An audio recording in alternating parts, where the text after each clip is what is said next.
Day 34 of the 40-day soul fast. Today's chapter focuses on the power of prioritizing and temperance. Guys, I really have to rush, so I'm just going to read through the quotes and the statements that stood out to me. Actually, there was a lot of things here for me to think about today, but I didn't even have the time to sit down, reflect and think, but I'm definitely going to come back to it. So I will definitely suggest that you also, reflect and think on these things that I'll be sharing today. So the first quote I'd like to share is where she states here, "If then you are wise, you will show yourself rather as a reservoir than a canal. A canal spreads abroad water as it receives it, but a reservoir waits until it is filled before overflowing, and thus without loss to itself, it shares its superabundant water." It takes disciplined thinking to make choices and create boundaries that leave space and time in your life for the truly important things. Temperance, moderation, and self-control will help free you from instant gratification, wanting what you want and wanting it now.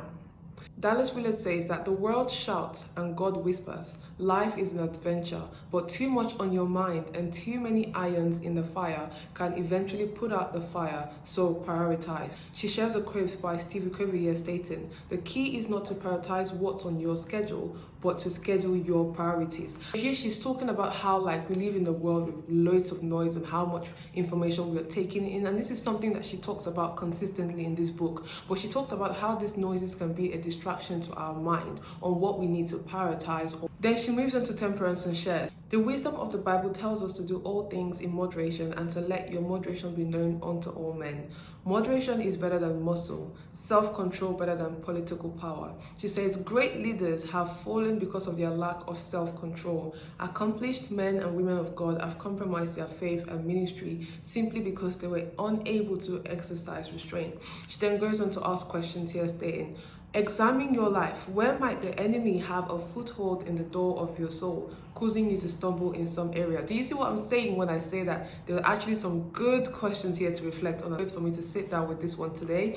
And then she goes on to say, "What can you do to clean house in order to make sure that you are temperate in all things? What might your little excesses say to others about you?" This is so good. She says, "Don't use your lack of moderation or self-restraint in some area as a hiding place from your true self, your better self. While some hide in entertainment, others hide in overeating, even others in sports or socializing. Take the time to simply be still."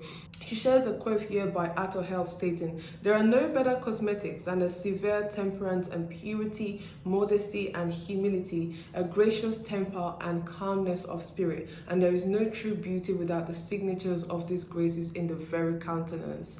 I think there's so much to honestly sit on this chapter, this subtext to just read and take in and reflect on heavily. Prioritizing is something that I've been learning for a while myself. And, I'll say last year was the year that I began to prioritize effectively in my life. Last year was the time that I actually started taking time management seriously. I do find myself not being as great in some areas of my life, but this is definitely something that I personally want to incorporate into my life as well. When it comes to temperance, naturally someone that's black and white, I'm either really extreme or not at all. So temperance is, I'm having to learn how to balance. When I say it's the struggle to learn how to balance, it's not one of my strengths. Balancing is not one of my strengths. So it's something that I'm definitely learning at this stage of my life. How about you?